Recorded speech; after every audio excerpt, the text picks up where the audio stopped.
Hello, जय हिंद साथियों। कैसे आप सभी? उम्मीद है कि आप सभी स्वस्थ होंगे और बहुत ही अच्छे से आप लोगों की तैयारी चल रही होगी। मैं नेहा स्वागत करती हूँ आप सभी का आपके अपने परिवार लक्ष्यवर्धी में। साथियों, आज हमारी मैथ की क्लास नंबर 25 है और आप किसी भी एग्जाम की तैयारी कर रहे हो, Delhi police, MP police, Bihar police, UP police, किसी भी एग्जाम की तैयारी कर रहे हो, सभी एग्जाम्स के लिए ये क्लास आपके लिए बहुत ज्यादा इंपॉर्टेंट होने वाली है।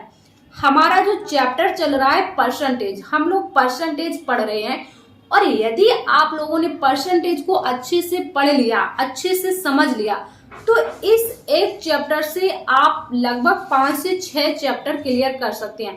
परसेंटेज से आपके पार्टनरशिप में क्वेश्चन बन जाएंगे, परसेंटेज से आपके साधारण ब्याज, चक्रवृद्धि ब्याज में क्वेश्चंस बन जाएंगे, यहाँ से आपके रेशियो वाले क्वेश्चंस भी बन जाएंगे, यहाँ से आपके टाइम एंड वर्क वाले भी क्वेश्चंस बनेंगे, यहाँ से आपके काफी सारे चैप्टर क्लियर हो जाएंगे यदि आप लोग परसेंटेज को अच्छे से पढ़ लेते हैं। तो परसेंटेज चैप्टर को आपको बहुत अच्छे से पढ़ना है। इसमें लगभग आपका मैथ का जो पोर्शन है परसेंटेज अच्छा क्लियर होने के बाद आप 30 से 40% मैथ का जो पूरा पोर्शन है 30 से 40% सिर्फ परसेंटेज पढ़ने से ही आप कवर कर सकते हैं। तो इस चैप्टर को आपको बहुत अच्छे से पढ़ना है, हर सवाल को अच्छे से समझना है, उसके बाद सॉल्व करना है और समझना है कि कैसे ये क्वेश्चन सॉल्व होता है। ठीक है, तो परसेंटेज की हमारी 4 क्लासेस हो चुकी हैं। आज परसेंटेज की क्लास नंबर 5वीं है और आज का क्वेश्चन है क्वेश्चन नंबर है 25। क्वेश्चन नंबर 25 को आप ध्यान से पढ़िए और देखते हैं कि इस तरह के क्वेश्चन को कैसे सॉल्व किया जाता है। देखो क्या कह रहा है क्वेश्चन आपका, किसी कक्षा में लड़कियों की संख्या लड़कों की संख्या से 20% अधिक है। जो लड़कियां हैं वो लड़कों से 20% अधिक हैं। ठीक है, इसके बाद इस कक्षा में कुल विद्यार्थी हैं वो 66 हैं। ठीक, यदि कक्षा में 4 लड़कियां और भर्ती कर ली जाए तो लड़के और लड़कियों की संख्या का अनुपात आपको बताना है। बस इतना सा क्वेश्चन है, सिंपल सा क्वेश्चन है, कोई ज्यादा दिक्कत वाली बात नहीं है। जैसे जैसा क्वेश्चन कह रहा है आप वैसा वैसा करते जाइए। लड़कियों की संख्या लड़कों की संख्या से 20% अधिक है, यानी कि लड़कियां ज्यादा हैं और लड़के कम हैं। तो 20% का मतलब क्या है? 20% की जो फ्रैक्शन है 1/5 है, सभी को पता है। ठीक है, लड़कों की संख्या और लड़कियों की संख्या का रेशियो निकाल लो, बॉयज और गर्ल्स। अगर लड़के आपके 5 हैं तो लड़कियों की संख्या ज्यादा है, 1 ज्यादा है, लड़कियां ज्यादा हैं, तो लड़कियां कितनी है? 6। ठीक, यहाँ पर आपका 5:6 में लड़कियां पूरे छात्र हैं। ठीक है, पूरे छात्रों का जो रेशियो है 5:6 है। ठीक, आगे क्या कह रहा है, इस कक्षा में कुल विद्यार्थी 66 है। इसके अनुसार कक्षा में कुल विद्यार्थी 66 है और आपके पास कितने हैं? 5 और 6 11। आपके पास कितने हैं? टोटल है 11 और इसके पास कितने हैं? 66। ठीक, तो 1 का आपको निकालना है। 1 बराबर किसके हो जाएगा? 66/11। 11 छिक्के 66, 1 बराबर है 6 के। ठीक, समझ गए? अब 6 का गुणा 5 में कर दोगे तो लड़कों की संख्या निकल आएगी और 6 का गुणा 6 में कर दोगे तो लड़कियों की संख्या निकल आएगी। क्योंकि आगे इसने कहा है कि 4 लड़कियां और जोड़नी है। जोड़ोगे तो आप तभी 4 लड़कियों को जब आपको ये पता चल जाएगा कि लड़कियां थी कितनी, है ना, इसलिए। तो यहाँ पर 6 का गुणा करो, 6×5 = 30, लड़के कितने हैं? 30 हैं और यहाँ पर 6 का गुणा करोगे तो 6×6 = 36, लड़कियां कितनी है? 36 है। ठीक, 30 लड़के हो गए, 36 लड़कियां हो गई। ठीक, अब आगे पढ़ो। 4 लड़कियां और भर्ती कर ली जाए, 4 लड़कियां और भर्ती करना है। ठीक है, तो लड़के और लड़कियों की संख्या का अनुपात बताना है बस। ठीक है, 4 लड़कियां और भर्ती कर ली तो लड़के तो उतने ही रहेंगे, 30, लड़कियां 4, 36, 4 40 हो जाएगा। अनुपात निकालने के लिए काट दो, 0 से 0, तो अनुपात कितना बचेगा आपका 3:4। कितना 3:4, यानी कि ऑप्शन नंबर बी, लड़के और लड़कियों की संख्या का अनुपात कितना है 3:4। समझ गए? ठीक। अगर आप इसको फ्रैक्शन के तरह से नहीं करना चाहते, फ्रैक्शन से नहीं करना चाहते, तो आप डायरेक्ट भी कर सकते हो, डायरेक्ट भी कर सकते हो। लेकिन क्योंकि हम शुरुआत से फ्रैक्शन पढ़ रहे हैं तो हम फ्रैक्शन से ही कर रहे हैं क्वेश्चंस, है ना। डायरेक्ट कैसे करोगे? देखो, लड़के और लड़कियां, लड़कियां ज्यादा हैं 20%, अगर लड़के 100 हैं तो लड़कियां 120 हैं, है ना। और कुल विद्यार्थी कितने हैं? 66 हैं। तो पहले तो आप इनका रेशियो निकाल लो, 0 से 0, फिर 2 से 5 और 2 से 6। ठीक, 5:6, और फिर आगे आपका वही सिस्टम है, 11 बराबर है 66 के, तो 1 बराबर हो जाएगा 6 के, है ना। 6 5 11, 11 बराबर है किसके? 66 के, तो 1 बराबर हो जाएगा 66 बटे में 11, 11 छिक्के 66। यहाँ पर 6 का गुणा 5 में करोगे 30 हो जाएगा, 6 का गुणा 6 में करोगे 36 हो जाएगा। लड़कियां 4 और भर्ती करनी है तो +4 कर दोगे। अब इनको आप 30 का 30 रहेगा, लड़कों को छेड़ना नहीं है, लड़कियों को भर्ती करना है। 36 4 40 हो जाएगा, 0 से 0 कट जाएगा, अनुपात आ जाएगा आपका 3:4। ठीक, यही हो जाएगा आपके क्वेश्चंस का आंसर। समझ गए? ये क्वेश्चन आप समझ गए कि इस तरह के क्वेश्चन को किस तरह से सॉल्व करेंगे। ठीक है, तो इसको आप नोट कर लीजिए। अब अगला क्वेश्चन है आपका क्वेश्चन नंबर 26। क्वेश्चन नंबर 26 को आप लोग ध्यान से पढ़ेंगे। क्या कह रहा है कि किसी विद्यालय में लड़के तथा लड़कियों का जो अनुपात है 3:2 है। यदि लड़कों में 20% और लड़कियों में 75% विद्यार्थियों को छात्रवृत्ति यानी कि स्कॉलर मिलती है, तो वो विद्यार्थी जिनको छात्रवृत्ति नहीं मिलती की प्रतिशतता क्या होगी। जल्दी जल्दी से आप लोग इसको सॉल्व करने की कोशिश कीजिए। कैसे होगा सॉल्व? तो देखिए कैसे होगा। लड़के तथा लड़कियों का अनुपात, बॉयज और गर्ल्स का जो अनुपात है कितना है 3:2 है, 3:2। ठीक, 3:2 है। ठीक है, यदि लड़कों को 20% तथा लड़कियों को 25% छात्रवृत्ति मिलती है। अब 3:2 है, 3 का 20% और 2 का 75% कैसे निकालोगे? है तो आप जब अनुपात में और परसेंटेज निकालने के लिए बताया जाए कि इतना अनुपात इतना है और इसका 20% या 50%, तो आप इस संख्या को बराबर 0 में बढ़ा लीजिए, या तो आप इसको 1-1 0 बढ़ा लो, ठीक है, या फिर इसको 2-2 0 बढ़ा लो, या फिर इसको 3-3 0 बढ़ा लो। ऐसा नहीं करना कि यहाँ पर 1 बढ़ाया और यहाँ पर 2 बढ़ा लिए, नहीं, जितने भी 0 बढ़ाना है बराबर बराबर बढ़ाएंगे। या फिर 0 से आपको दिक्कत है, 0 नहीं बढ़ाओगे तो आप समान संख्या से गुणा भी कर सकते हो। 3 में भी 5 का गुणा कर लो, 2 में भी 5 का गुणा कर लो, या फिर 8 का कर लो, 2 में भी 8 का कर लो। कहने का मतलब ये है दोनों संख्याओं में जो भी करना है समान करना है, चाहे गुणा करो चाहे 0 बढ़ाओ। 0 इसलिए बढ़ाते हैं क्योंकि परसेंटेज फिर आसानी से हम लोग निकाल सकते हैं, है ना। तो 2-2 0 बढ़ा लो, ठीक, 300 में कर लो, इधर 200 कर लो, ठीक। अब आपका क्वेश्चन आसान हो जाएगा, ठीक। अब देखो क्या कह रहा है कि यदि लड़कों के में 20% और लड़कियों में 25% को स्कॉलर मिली है, तो छात्रवृत्ति मिली है, ठीक,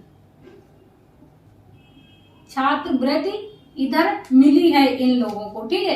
कितने को मिली है? लड़कों में 20% को मिली है, तो नहीं कितने को मिली? अगर 20% को स्कॉलर मिल गया है तो ऐसे कितने बच्चे हैं जिनको नहीं मिला है स्कॉलर, क्योंकि इसने पूछा है कि जिनको नहीं मिली है आपको उन्हीं के प्रतिशतता निकालनी है। तो आप इसको ना सॉल्व करो, जिनको नहीं मिली है वो वाली संख्या लेकर के क्वेश्चन को सॉल्व कर लो, ठीक है। तो छात्रवृत्ति जिनको नहीं मिली है, छात्रवृत्ति नहीं मिली है, ठीक है। तो ऐसे 20% को तो मिल गई है, कितने को नहीं मिली है? 80% को नहीं मिली है, ठीक। अब लड़कियों में कितने को मिली है? लड़कियों में 75% को मिली है, 25% को मिली है, 25% को मिल गई है। तो यानी कि 75% लड़कियों को नहीं मिली है, ठीक। इतनी चीज आप समझ गए, इतनी चीज समझ गए, ठीक। लड़कों में 20% को नहीं मिली और लड़कियों में 75% को छात्रवृत्ति यानी कि स्कॉलर नहीं मिला, ठीक। अब देखो 300 का 80% निकालो, 200 का 75% निकालो, कितने विद्यार्थी हो जाएंगे जिनको नहीं मिली है। फिर टोटल में ही तो निकालोगे कि कितने को नहीं मिली है, ठीक। तो 300 का 80% की फ्रैक्शन, 80% की फ्रैक्शन कितनी बनेगी? 4/5। 300 का 4/5 प्लस 200 का 75% की फ्रैक्शन 3/4, ये आपको याद होनी चाहिए, प्लस 200 का 3/4। चलो सॉल्व कर लो। 5 छके 30, 60 हो गया, 6 चौको 24, 240 प्लस 4 पंचे 20, 50 हो गया, 5 तिया 15 यानी कि 150, 150, ठीक। 240 और 150 कितना हो जाएगा? 0, 5 4 9, 1 और 2 3। 390 ऐसे छात्र हैं जिनको स्कॉलर नहीं मिला है और टोटल छात्र कितने हैं? 300 प्लस 200 500। 500 में 300 छात्र ऐसे हैं 390 को नहीं मिली है और 500 को मिली है, सॉरी 390 को नहीं मिली है 500 में से, ठीक। अब इसने पूछा क्या है? प्रतिशतता पूछी है, तो भाई निकाल लो।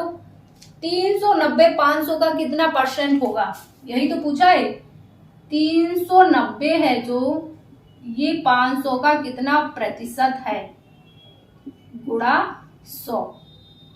2 जीरो से 2 जीरो, 5 से काट दो, 5 सत्ते 35, 4 बचेगा 40 हो जाएगा, 5 अट्ठे 40, 78।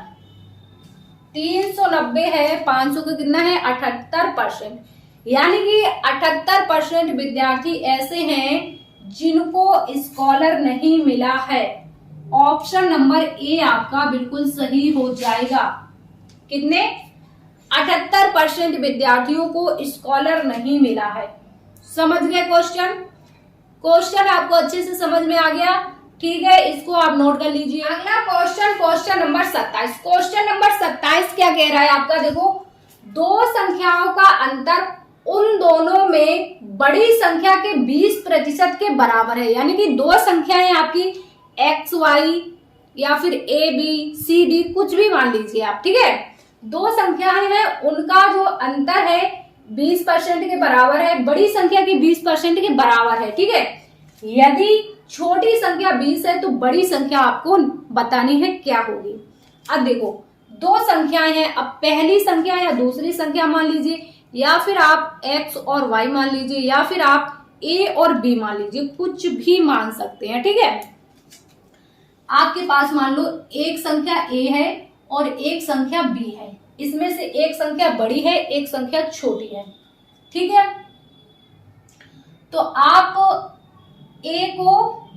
A मान लीजिए बड़ी संख्या है ना, और B जो है आपकी छोटी संख्या है, या फिर आप B को बड़ा मान लीजिए, A को छोटा मान लीजिए, कोई दिक्कत वाली बात नहीं है, ठीक। A आपकी बड़ी है, B छोटी है, ठीक है। अब आ जाओ क्वेश्चंस पे। दो संख्याएं हो गई आपकी A और B, दोनों का अंतर उन दोनों में बड़ी संख्या के 20% के बराबर है, ठीक। कह रहा है कि दोनों का अंतर a माइनस बी का जो अंतर है बड़ी संख्या के 20% के बराबर है। बड़ी संख्या के 20%, 20% का मतलब 1/5 किसके बराबर है? बड़ी संख्या आपने क्या मानी है? a, तो a के 20% के बराबर है। ठीक, समझ गए? ठीक, अब आप इसको सॉल्व करो। a और b का अनुपात पहले निकालेंगे, तभी तो आपको बड़ी संख्या पता चलेगी और फिर आपको छोटी संख्या पता चलेगी, फिर आप बड़ी संख्या निकाल लेंगे आसानी से, है ना। तो देखो a और b का अनुपात पहले बनाते हैं। तो 5 इधर बटे में है, इधर आके क्या हो जाएगा? गुणा करेगा, है ना। 5 का a में करेंगे तो 5a माइनस 5b हो जाएगा, बराबर में 1a रहेगा आपका, है ना। 1 का गुणा a में हो जाएगा तो 1 ही a रहेगा। ठीक, अब जब a एक साइड आएगा, b एक साइड जाएगा, 1a इधर आएगा, प्लस का है, इधर आके माइनस हो जाएगा, तो 4a हो जाएगा, बराबर 5b हो जाएगा। ठीक, 4a बराबर 5b, a अनुपात b कितना हो जाएगा? a के सामने 5 है तो 5 हो जाएगा, b के सामने 4 है तो 4 हो जाएगा। a और b का अनुपात आपके सामने आ गया, 5:4। ठीक, अब देखो छोटी संख्या 20 है, छोटी संख्या आपके पास कितनी है? 4 है। अनुपात में कितना है? छोटी संख्या b ही तो है, आपके पास 4 है, यानी कि छोटी संख्या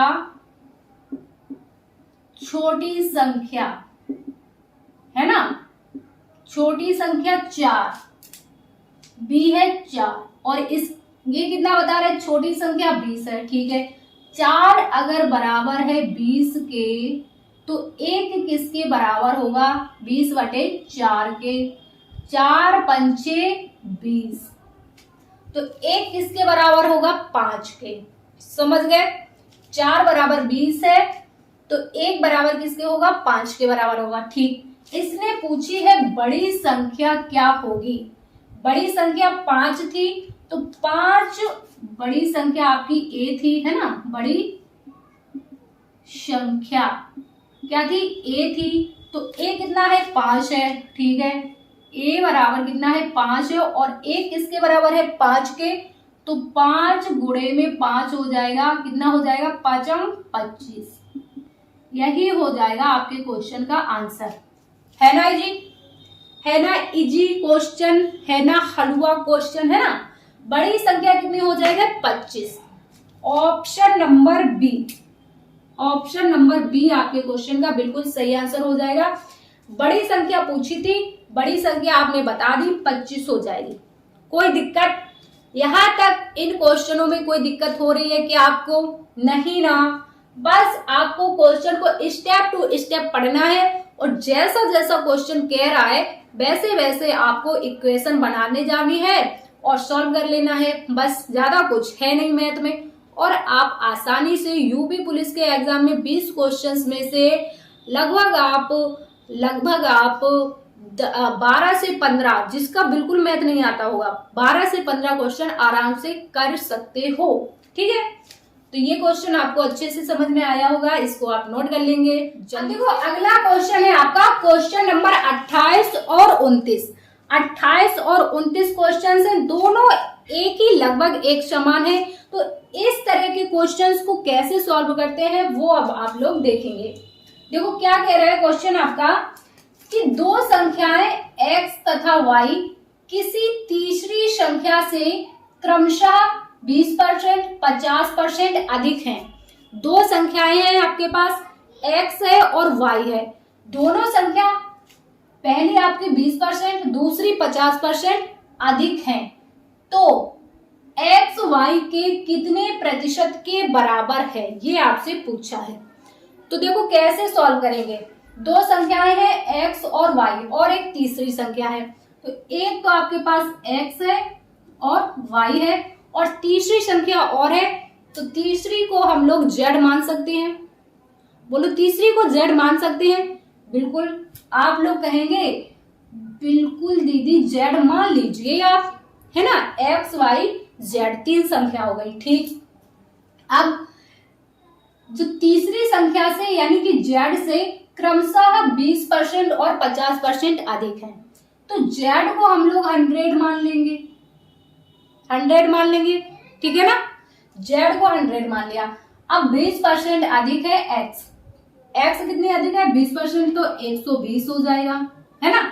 100 का 20% 20 ही होगा तो 120% हो जाएगी ये। और दूसरी जो है y है 50% अधिक है, दूसरी y जो है 50%, तो 150 हो जाएगी। ठीक, अब एक्स वाई जेड का रेशियो आपके पास आ गया है। अब इसने पूछा है कि एक्स वाई के कितने प्रतिशत के बराबर है। पहले तो आप इसको काट सकते हैं, 0 से 0 0 तीनों, है ना। अब नहीं कटेंगे, ऐसी संख्या से काटना है जिससे तीनों कटे, ये नहीं कि दो किसी और से काट दो एक किसी और से काट दो। अगर तीनों संख्या एक ही के पहाड़े से कट रही है तो काट दो। अब 2 से 15 नहीं कटेगा तो अब आप इसको नहीं काटेंगे। ठीक, अब देखो एक्स वाई के कितने प्रतिशत के बराबर पूछा है इसने, बराबर। अगर इसने पूछा होता कि एक्स वाई से कितना प्रतिशत कम है या अधिक है, तो आप इन दोनों का अंतर निकालते। बात समझ में आ रही है ना। अगर क्वेश्चन ये पूछता एक्स वाई से कितना प्रतिशत अधिक है या फिर कितना प्रतिशत कम है, तब हम इन दोनों का अंतर निकालते एक्स और वाई का। लेकिन क्वेश्चन ने कहा है कि एक्स वाई के कितने प्रतिशत है, जिसके साथ का लगता है पहले भी हम लोग पढ़ चुके हैं, जिस संख्या के साथ का लगेगा वाई के, वो संख्या नीचे रहेगी और बाकी संख्या ऊपर रहेगी। और प्रतिशत इसने पूछा है तो परसेंटेज निकालने के लिए गुणा 100। ठीक, देखो एक्स वाई के, वाई नीचे रहेगी तो 15 नीचे रहेगा आपका, 12 ऊपर रहेगा और परसेंटेज निकालना है तो गुणा 100। ठीक, एक्स वाई के कितने प्रतिशत है, क्लियर। अब काट लो, 5 से काटो, 5 तिया 15, 5 दूनी 10 और 1 0। ठीक, 3 से काटो, 3 चौके 12 और 20 का गुणा करो 4 में, 20 चौके 80, तो आंसर आपका आ गया 80%। ऑप्शन नंबर 20 सही हो जाएगा। क्लियर, क्वेश्चन समझ गए, ये वाला क्वेश्चन समझ गए, बहुत अच्छे। चलो अब इस क्वेश्चन पे आ जाओ, सेम इसी पैटर्न में आपका ये क्वेश्चन है। इस क्वेश्चन को देखो, दो संख्याएं हैं, किसी तीसरी संख्या से क्रमशः 30% 40% अधिक है, तब पहली संख्या दूसरी संख्या के कितने प्रतिशत के बराबर। यहां भी इसने बराबर ही कहा है, कम ज्यादा नहीं कहा है। ठीक, लेकिन यहाँ पे तो इसने एक्स वाई दे दी थी संख्या है, अब इसने कहा है दो संख्याएं हैं, अब आप पहली संख्या दूसरी संख्या तीसरी संख्या मान लीजिए, ए बी सी मान लीजिए, एक्स वाई जेड कुछ भी मान लीजिए। ठीक है, तो अब 3 संख्या बना लो। पहले ये हो गई पहली संख्या, ये हो गई दूसरी संख्या, ये हो गई तीसरी संख्या। ठीक, तीसरी संख्या से ज्यादा है तो तीसरी संख्या 100, पहली कितनी ज्यादा है 30%, 100 का 30% 30, तो 130। ठीक, 100 का 40% तो 40, 140%। ठीक, आ गया। अब आप इनका जो कट रहा है काट दो, 0 से 0 0 से 0, तीनों 0 काट देंगे। ठीक, अब के दूसरी संख्या के यानी कि दूसरी संख्या के साथ का लगा है तो दूसरी नीचे आएगी। ठीक, 14 13 जो है 14 के कितने प्रतिशत के बराबर है। ठीक, प्रतिशत लाने के लिए गुणा 100। ठीक, अब देखो काटो, 2 से काटो, 2 सत्ते 14, 2 पंचे 10 और 0। ठीक, 13 का गुणा 50 में करो, 13 पछे 65, कितना हो जाएगा 65 और 0 1 ये बटे में 7। अब ये कटा है, अब ये कटेगा, कट तो जाएगा लेकिन आपका सही बटे में आंसर आएगा, और आपके ऑप्शन में सही बटे में है नहीं, है ना, तो ऑप्शन नंबर जो सी है आपके आंसर से बिल्कुल बिल्कुल मैच कर रहा है ना। तो अब इसको आगे काटने की जरूरत नहीं है। 650/7% आपके क्वेश्चन का बिल्कुल सही आंसर बन जाएगा। तो इस तरह के क्वेश्चन को भी अब आप आसानी से सॉल्व कर सकते हैं कि नहीं, बोलो। ये इस चैप्टर से आपके बहुत सारे चैप्टर क्लियर होंगे और इस चैप्टर को अभी तक आप लोगों ने 4-5 क्लासें हो गई हैं पढ़ने में। इस चैप्टर के क्वेश्चन सॉल्व करने में कहीं आपको कोई ऐसी दिक्कत आ रही है कि नहीं ये तो बहुत टफ है? नहीं है ना टफ। देख रहे हो कितनी आसानी से जैसा जैसा क्वेश्चन बोलता जाए वैसे वैसे आप करते जाओ, आपका आंसर आपके सामने आ जाएगा, है ना, बिल्कुल आ जाएगा, है ना। तो आज की क्लास को फिर हम लोग इतना ही रखें, बोलो। आज की क्लास को इतना ही रखते हैं, है ना। आज की क्लास को हम लोग इतना ही रखते हैं और हम मिलेंगे आप लोगों से नेक्स्ट क्लास में, ठीक है ना। तो जब तक आप लोग अच्छे से पढ़ाई कीजिए। चैनल पर नए हैं तो चैनल को सब्सक्राइब जरूर कर लीजिए और अभी तक क्लास को लाइक शेयर नहीं किया है और क्लास आपको पसंद आ रही है तो क्लास को ज्यादा से ज्यादा लाइक और शेयर कीजिएगा। चैनल पर नए हैं तो चैनल को सब्सक्राइब जरूर कर लेना, क्योंकि आगे आने वाली वीडियो आपको सब्सक्राइब करने के बाद ही मिलेंगी। बेल आइकन पर भी प्रेस करना है आपको, ठीक है। तो साथियों हम मिलेंगे आपसे नेक्स्ट क्लास में। जब तक के लिए स्वस्थ रहिए और अपनी पढ़ाई अच्छे से करते रहिए। जय हिंद साथियों।